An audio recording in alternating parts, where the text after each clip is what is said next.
작년 2월 이맘때죠. 대한민국 미래 바이오 헬스 포럼 파트 1이 이곳 국회의원 회관에서 열렸습니다. 그때 이런 논의들이 있었죠. 바이오 헬스 산업 기술은 빠르게 가고 있는데 우리나라의 제도와 환경은 그 속도를 따라가고 있지 못하고 있다는 내용이었습니다. 작년에 저도 이 포럼에서 사회를 맡으면서 과연 이 논의가 어디까지 이어질 수 있을까라는 질문을 스스로에게 했던 기억이 납니다. 약 1년이 지났는데요. 오늘 그 질문에 대한 두 번째 해답을 찾기 위해서 파트 2로 여러분과 다시 만나게 됐습니다. 날씨는 그 어느 때보다 춥지만 현장의 고민은 더욱더 뜨거워진 것 같은데요. 지난해에 이어서 오늘 이어지는 파트 2에서는 그동안에 쌓여온 질문과 해답을 조금 더 구체적으로 짚어보려고 합니다. 디지털 헬스케어 산업을 중심으로 현장의 목소리를 직접 들어보고요. 기술 혁신과 규제 사이에서 합리적인 균형점을 모색해 보고자 합니다. 끝까지 함께해 주시면 감사하겠습니다. 앞서가는 디지털 혁신, 발목 잡힌 우리 기업의 현실을 주제로 발표를 해 주시겠습니다. 우리 이주영 의원님을 뜨거운 박수로 환영해 주십시오.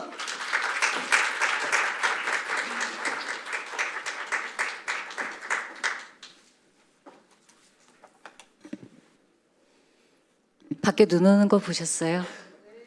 예쁘죠? 나가실 때 국회를 보시면 정말 예쁠 겁니다. 노을 질 때 국회도 예쁘고 눈 내리는 날 국회도 정말 예쁘거든요. 오늘 그 모습을 잘 담아서 가시기를 부탁드립니다. 그래서 오늘 너무 추워서 어떻게 오실 수 있나 걱정도 많이 했고 또 돌아가시는 길 막힐까 봐 좀 걱정도 되는데 오신 것이 후회되지 않고 보람 있을 수 있도록 오늘 충실하게 저는 모르겠고 다른 대표님들께서 많이 준비를 해주셨기 때문에 오늘 귀한 시간 될 것이라고 생각합니다. 오늘 너무 감사합니다. 저희가 대한민국 미래 바이오헬스 포럼을 준비하게 된 것은 개혁신당의 미래 먹거리 찾기의 일환이었습니다. 우리 다음 세대에 뭐 먹고 살아야 되지? 라는 거거든요. 그래서 첫 번째에서 저희가 했던 거는 대한민국 미래 바이오헬스 포럼 파트 1. 그래서 글로벌 경쟁 속 대한민국의 현주소에 대해서 전반적인 이야기 그리고 앞으로 어떻게 해 우리가 산업의 방향을 가지고 나가야 할 것인지에 대한 고민을 해봤던 것 같습니다. 이때만 해도 굴지에 글로벌 대기업들이 참여를 했음에도 불구하고 이 당시만 해도 AI를 활용한 영상 판독이라던가 아주 초기적인 형태의 건강관리 앱만으로도 우리는 놀라워했죠. 그런데 그것이 고작 1년 전입니다. 그리고 그 1년 동안 세상은 정말 많이 바뀌었죠. 100년 전의 1년의 변화와 10년 전 1년의 변화는 아마 그 속도가 매우 다를 겁니다. 그리고 지금 1년의 변화와 10년 뒤 1년의 변화는 아마 그 속도가 인간의 상상력을 초월할 것이라고 우리는 예상할 수가 있습니다. 그래서 국가 간의 경쟁도 이제는 한 치 앞을 알 수 없는 상황이 되었는데요. 그래서 저희가 굳이 디지털 헬스케어, 바이오테크 이것을 우리의 먹거리로 잡은 이유는 첫 번째는 지금 달려야 미래 기술의 기준을 선도할 수 있기 때문입니다. 기술이라는 것은 징검다리처럼 어느 중간에 태어나기가 참 쉽지 않습니다. 아무리 AI가 발전했다고 해도 그 전 단계의 기술이 있지 않으면 그 다음 단계의 기술은 갑자기 생기기가 어렵죠. 그리고 그 전까지 기술의 컨센서스가 기업 간에 있어야 협력이라는 것도 가능하기 때문에 그 협력을 디딤돌 삼아 그 다음이 더 빨리 올 수 있는 겁니다. 그리고 두 번째는 그 디지털 문화가 선도할 문화를 선점할 수 있다는 겁니다. 사람이 의료를 어떻게 이해하는가, 의료를 어떻게 경험하는가, 국가가 어떠한 제도를 설계하는가는 모두 문화의 영역입니다. 그러나 그것이 디지털 의료로서 문화를 형성하는 단계가 되어야 그 다음을 선점할 수 있기 때문이죠. 그 문화를 선점하게 되면 그 다음은 시스템입니다. 우리나라가 지금 전자정부를 해외에 수출하면서 그 정부를 하나하나 우리 국가와 것과 비슷한 얼개로 설계해가는 과정이 있을 수 있습니다. 디지털 헬스케어도 마찬가지입니다. 우리나라가 가지고 있는 건강보험 시스템뿐만이 아니라 우리나라가 가지고 있는 선도적인 의료의 기술 개발 과정, 진료의 형태 이런 것들을 수출해서 시스템화시키면 그 나라의 의료 전체가 대한민국의 일부, 나쁘게 말하면 종속될 수 있는 점령의 시작이 되는 겁니다. 우리가 방위 산업이 중요한 이유도 거기에 있습니다. 우리가 전차 한 대를 팔고 잠수함 한 대를 파는 것은 그 한 대를 팔아서 오는 돈뿐만이 아닙니다. 방위 산업을 우리가 수출한다는 것은 그 나라가 가지고 갈 군사 단위의 규모를 결정한다는 뜻입니다. 그리고 전략의 형태를 결정한다는 뜻입니다. 이동의 속도와 이동의 형태를 우리가 결정한다는 뜻입니다. 그렇기 때문에 방위 산업이 미래 안보, 미래 기술, 미래 국방과 미래 산업 먹거리의 천병이라고 하는 것이죠. 그것과 동일한 이유로 우리도 이제는 바이오 산업에 박차를 기해야 한다. 이것이 개혁신당이 미래 바이오 헬스 포럼을 시작한 이유였습니다.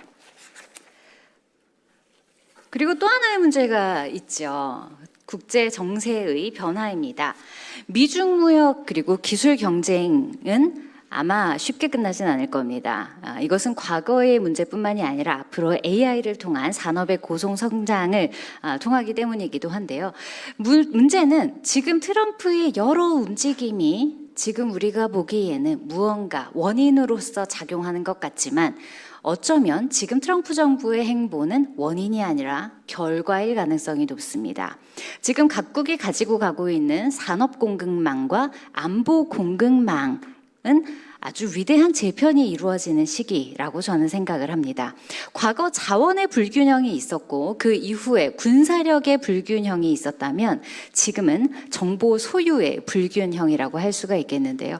과거 노벨 경제학상도 이런 정보 소유의 불균형으로 일어나는 경제의 변화를 지적한 바가 있었죠. 미국의 관세 정책이 우리에게 주는 시사점은 관세 자체의 그 수치라기보다는 그 관세 정책 협상을 할 때 누군가와 협상을 맺어도 되는지 혹은 안 되는지에 대한 언급이 나타나기 시작했다는 점입니다. 즉, 각 나라가 경제를 안보로서 인식하고 기술을 국방으로 이용하기 시작하면서 보호무역주의가 글로벌하게 다변화되고 앞으로 어떤 정부를 미국이 가지고 가건 그것이 지속될 것이라는 것이 우리가 짚고 넘어가야 할 부분입니다. 신세기의 신자유주의이고 신세기의 냉전이죠. 그리고 그것은 사실상 새로운 제국주의의 탄생이 될 것이라고 전망하는 자들이 많습니다. 이전과 다른 점은 이전의 제국주의와는 다르게 개별 국가가 보호무역주의와 자국 우선주의로 하나의 장벽을 칩니다. 그런데 문제는 그 이후에 우리 편인지 아닌지 너는 어느 편이냐고 묻는 하나의 필터가 다시 씌워집니다. 더블 베리어입니다. 그렇기 때문에 향후 상당 기간 동안은 매우 방어적인 글로벌 무역 환경이 지속될 가능성이 높고 그 이야기는 우리나라의 반도체 공급망 또한 무결하지 않다는 뜻입니다. 불안전하다는 것을 우리가 선제적으로 서로에게 스스로 경고하고 다른 먹거리를 찾아내 놓지 않으면 우리나라처럼 독자적으로 생존하기 현실적으로 어려운 나라에서는 어느 정도의 문제가 발생할 것을 쉽게 예상할 수 있다. 그것이 어쩌면 앞으로의 국가 신인도에 가장 크게 영향을 미치는 요소가 될 수도 있을 겁니다. 자, 오늘 CES에 대한 이야기 많이 나왔는데요. 이번 CES 핵심 테마는 AI와 로보틱스, 모빌리티, 디지털 헬스, 그리고 넥스트는 양자다. 뭐 이런 흐름으로 진행이 되었던 것 같습니다. 그중에서도 특히 디지털 헬스케어에 대해서는 경계를 넘나드는 기술이라는 점에서 특히 주목을 받을 수밖에 없었고 우리 인류가 어떤 행보를 거쳐 가건 내 몸, 내 건강에 대해서는 당연히 관심이 높을 수밖에 없기 때문에 디지털 헬스에 대한 관심은 앞으로도 매우 높아질 것을 우리가 쉽게 예상을 할 수가 있습니다. 오늘부터는 또 JP모건 헬스케어 컨퍼런스가 또 이어지게 되는데요. 거기서 나오는 이야기도 바이오와 디지털의 융합, AI 기반 헬스케어, 특히 주의해서 볼 것은 아시아의 부상을 논제로 올렸다는 점입니다. 문제는 앞으로의 공급이 어떻게 이루어질 것인가와 동시에 수요가 어디에서 창출될 것인가 하는 것이지요. 인간은 생각보다 내 몸의 변화에 가장 민감하게 반응합니다. 천천히 자라는 암보다 지금 당장의 통증에 훨씬 더 예민하게 반응할 수밖에 없고, 그렇기 때문에 생활에 밀접한 피부에 와닿는 형태의 디지털 헬스케어들이 어쩌면 우리가 잘 이해하기 어려운 신약 개발보다 훨씬 더 큰 시장성을 가질 수도 있는 이유이기도 합니다. 디지털 헬스케어 시장은 2030년 기준으로 약 8천억, 그리고 많게 전망하는 곳에서는 2034년 기준으로 2조 달러 규모까지도 팽창할 것으로 예상이 되고 있습니다. 전체적인 규모 면에서도 아주 가공할 위력이 전망되고 있지만, 또 이 영역에 있어서도 세부적인 모든 원격 의료, 헬스 분석, 디지털 헬스 시스템, 모바일 헬스케어 모든 영역이 특별히 중간에 꺾이거나 사장되는 영역 없이 지속적으로 전 분야가 팽창하고 있다는 점도 인상적입니다. AI와 모빌리티가 앞서 CES에서 헬스케어와 독립된 명제로 있었지만, AI와 모빌리티는 의학과 뗄래야 뗄 수 없는 도구가 될 것입니다. 그렇기 때문에 앞으로는 융합의 영역이 무한대로 확장할 것이다. 우리가 그것을 쉽게 예상할 수가 있습니다. 짧게 디지털 헬스케어의 역사를 한번 보겠습니다. 2013년에 모바일 헬스케어라고 우리가 이야기할 수 있는 것이 태동합니다. FDA에서 모바일 의료용 앱 MMA를 지침으로써 처음으로 발표합니다. 이때부터 스마트폰 앱을 의료기기로 공식적으로 인정한 시점이라고 보시면 될 것 같습니다. 2017년에는 확장되는데요. 페어테라피우틱스라는 곳에서 리셋이라는 최초의 디지털 치료제를 발표합니다. 그리고 승인이 납니다. 드디어 우리가 먹는 약, 주사약에서 완전히 패러다임을 바꿔서 디지털 치료제라는 영역으로 인류가 한 발짝 더 나아가게 된 것이죠. 2020년부터 2022년 3년에 걸쳐서 팬데믹이 가속화되고, 그 당시 비대면 의료를 어떤 형식으로 우리가 가지고 갈 것인가를 전 세계적으로 논의를 하기 시작했습니다. 대한민국에서는 아직 여러 논란이 있는 상황이지만 물결을 피할 수 없다는 것은 인정해야 합니다. 그리고 WHO에서도 디지털 헬스 전략을 이 시기에 채택하게 되죠. 그리고 2024년 드디어 뉴럴링크가 인체 임상을 성공합니다. 브레인과 컴퓨터를 인터페이스로 연결하는 최초의 시도고, 그리고 1년이 지나서 생존한 인터뷰가 나왔고, 사실 개인적으로 저라면 그걸 심고 싶지 않았을 것 같아요. 저의 생각이 노출된다는 건 굉장히 위험한 일이기 때문에. 그러나 인류는 성공하고 있습니다.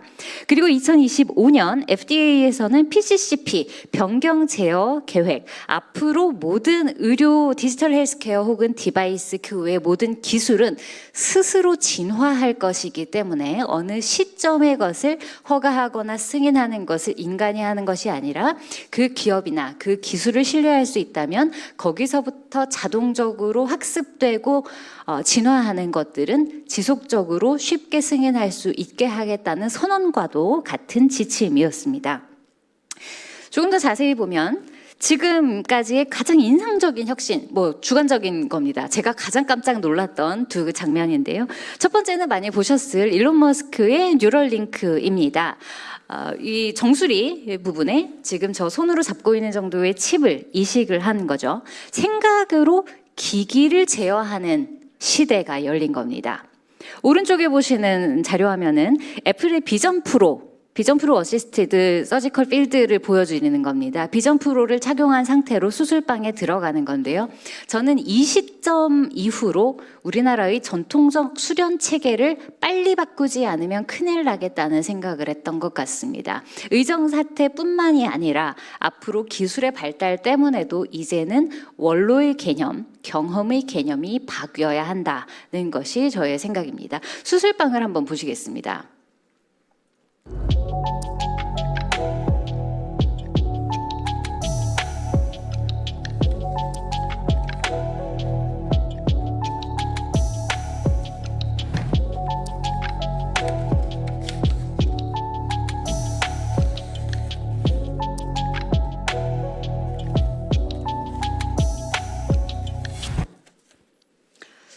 앞으로는 얼마나 더 발전하게 될까요? 과연 과거에 우리가 알고 있던 수련의 시스템이 그대로 유지할 수 있는 것인지, 저는 저의 수련과 앞으로 내가 다시 언젠가 필드에서 일할 수 있게 될까라는 것에 크나큰 회의를 가지게 된 장면이기도 했습니다. 그런데 놀랍게도 이것이 이미 1년 전입니다. 그리고 아직 발표되지는 않았지만 그동안에도 무수한 기술의 혁신이 이루어지고 있음이 분명하죠. 그런데 우리는 지금 어디에 있을까요? 글로벌 시장 규모는 지금 2025년 기준으로 한 3,500억 달러 정도 됩니다. 우리는 90억이 약간 넘는 수준이죠. 연평균 성장률도 사실 저거 굉장히 좋게 쳐준 것 같은데 연평균 성장률도 글로벌 트렌드에 미치지 못합니다. 미국 시장은 24년, 25년을 거치면서 팬데믹을 극복하기 위해서 IPO와 벤처 투자에 어마어마하게 날개를 달아줬습니다. 홍콩의 경우에도 2025년 한 해에만 홍콩 거래소에 25개 이상의 헬스케어 기업이 상장이 됐는데 그로 인해서 발생한 투자금의 규모가 300억 달러 이상입니다. 대한민국은 과연 어디에 있고 이들과 싸울 준비가 되어 있는가 하는 물음을 묻지 않을 수가 없습니다. 왜? 국내 한정용 규제가 너무 많죠. 그리고 국내에 한정된 절차가 너무 많습니다. 두 번째는 수가로 편입되기까지의 건강보험 체계의 경직성, 그리고 수가로 편입될 때의 다양성이 부족하기 때문입니다. 본인 부담금을 다변화한다던가 혹은 급여 비급여 체계를 새롭게 설정한다든가 하는 노력이 필요한데 지금 건강보험공단과 심평원에서는 그러한 대대적인 개혁을 하기에는 준비가 부족한 것으로 보입니다. 세 번째는 데이터 활용의 폐쇄성 그리고 동의를 얻는 과정에서의 문제인데요. 지금 이 부분은 우리가 어떠한 데이터를 생성할 때 혹은 활용할 때 그것을 수익화시킬 때 과연 이 데이터의 활용 주체가 누구인지 혹은 생성 주체가 누구인지 그렇다면 거기에 대한 책임과 권한은 누가 가지고 가고 있어야 하는지에 대한 논의가 아직도 부재한 실정입니다. 그러면 다른 나라는 뭐가 다를까요? 미국의 경우를 한번 보겠습니다. 인증 방식에서 어떤 것이 다른가 하는 부분입니다. 미국은 FDA 프리서트를 도입을 했죠. 소프트웨어 기업이 개발 역량을 사전 인증해서 개별 제품 허가의 절차를 간소화한 겁니다. 당연히 시장 진입이 훨씬 신속해지고요. 개별 제품이나 그 시스템을 하나하나 허가하는 것이 아니라 기업 하나를 신뢰하면 그 기업의 기술을 믿어주는 겁니다. 하지만 대한민국은 포괄적인 사전 허가제 그리고 규제 샌드박스 기껏해야 어떠한 규제 특구를 만들어주겠다. 다른 나라 아이들은 산으로 바다로 뛰어다니는데 우리나라는 교실 안에서만 과학 실험을 하고 운동장에서만 놀라고 이야기를 하는 형국입니다. 처방과 수가를 볼까요? 독일의 디지털 치료제의 경우에는 디지털 치료제에 대해서 선제적으로 공식 수가를 부여를 합니다. 그리고 의사가 실제 약처럼 처방을 하죠. 그리고 1년, 길게는 2년 정도의 임상 데이터를 근거로 사후 검증을 합니다. 물론 너무 효과가 없다고 평가가 나왔을 때는 그 기업의 그 비용을 환수하기도 합니다. 책임을 지라는 것이고 그것이 가능하다면 여러분의 기술을 인정해 주겠다는 뜻입니다. 선진입 후 평가와 선증명 후 진입에서는 속도의 차이가 날 수밖에 없는 것이죠. 공간에 대한 개념도 다릅니다. 영국과 미국은 이제 가상 병동을 허가하기 시작했습니다. 아까 보여드렸듯이 가상의 수술실의 기술만 있는 것이 아닙니다. 가정도 병동이 될 수 있고 사무실도 병동이 될 수 있고 혹은 의사가 한 자리에 있지 않더라도 병원을 넘어 심지어는 국경을 넘어 의료를 제공할 수 있는 것이 가상 병동의 확장성입니다. 그러나 우리나라의 경우에는 똑같은 웨어러블 기기조차도 병원 내에서는 인정이 되는데 병원 밖을 나가는 순간 인정받지 못하는 부조리함도 있죠. 그래서 결국 결과는 이렇게 달라집니다. 미국의 헐트플로우라는 곳이 있는데 이곳은 AI 기반으로 한 관상동맥 분석 소프트웨어 회사입니다. FDA에서 규제를 아주 유연하게 적용을 받으면서 빠르게 시장에 진입을 했고 지금은 매우 높은 수가를 받으면서 글로벌 표준이 되어가고 있습니다. 우리나라에도 유사한 기술이 많죠. 그런데 수가 결정 모델 자체가 존재하지를 않습니다. 오른쪽 그래프는 디지털 치료제에 대한 겁니다. 우리 사전 면담에서도 잠시 얘기가 나온 바가 있었는데요. 독일과 미국의 경우에는 디지털 치료제들이 이미 선도적으로 앞서 나가고 있고 환자들에게 실제로 처방이 되고 있습니다. 건수는 이렇게 많습니다. 그래서 제가 일부러 이걸 그래프로 만들었습니다. 한국은 그래프가 그려지지 않을 정도입니다. 그렇다면 우리는 어디로 가야 하는가? 저희가 지난 대통령 선거에서 개혁신당에 가장 힘주어 말했던 몇 가지 중에 규제에 관한 것은 아주 파격적인 규제의 기준 국가제였습니다. 우리가 하나하나 설정하는 속도로는 이 모든 것을 만들 수 없고 이 속도를 따라잡을 수 없다. 그렇기 때문에 하나의 명확한 국가를 설정해서 어떤 규제도 없이 다 풀 수는 없으니까요. 명확한 선도 국가의 기준을 정해서 그 기준에 맞게 우리가 규제를 가지고 가자는 것이 규제 기준 국가제의 골자였습니다. 두 번째는 글로벌 기준과의 조화입니다. 이것은 기술에 대한 기준의 얘기가 아니고 인증 체계와 도입 방식, 수가 산정에 대한 이야기입니다. 적어도 그 정도 수가가 돼야 글로벌 시장에서 싸울 수가 있고 적어도 그 정도 수가가 되어야 외국의 좋은 기술들이 우리나라 국민들도 누릴 수 있는 것이 됩니다. 적어도 빠르게 발전을 하고 빠르게 도입이 되어야 하는 것들이라면 우리나라 국민들이 다른 나라 국민들에 비해 소외받지 않는 그런 선택지가 필요합니다. 지금 우리나라의 경우에는 신약도 어떠한 새로운 수술 기기들도 국가에서 너무 낮게 비용을 책정해 두었기 때문에 오히려 내가 돈을 내고 사용하고 싶어도 그 기회 자체를 박탈당하는 경우가 많습니다. 그런데 앞으로 디지털 헬스케어나 디지털 치료제의 경우에는 그 장벽이 더 격차가 커질 가능성이 높죠. 그리고 결과 중심, 기대 중심의 수가 보상으로 우리나라 또한 기업이 어떠한 기술을 신뢰도 높게 획득했다면 그 기업에서 나오는 동일한 라인의 기술들은 모두 인정을 해주는 정도의 파격적이고 포괄적인 보상이 필요한 겁니다. 제가 늘 얘기할 때 기준은 항상 단위화 같은 것이다 이렇게 얘기를 합니다. 그런데 이 슬라이드를 만들면서 제가 오케스트라 협주곡을 하나 틀어놓고 있었는데 우리나라에 참 좋은 것들이 많죠. 우리나라만의 방식이 있을 수 있습니다. 그러나 전 세계가 교향악을 연주하고 있는 이 시점에 우리나라만 궁상각치우를 들고 나가는 건 어쩌다 한두 번은 협연할 수 있겠죠. 그러나 그것이 표준이 되기는 이미 어렵다는 것을 빠르게 인정하고 우리는 앞으로 나아갈 길을 신속하게 설정해야 합니다.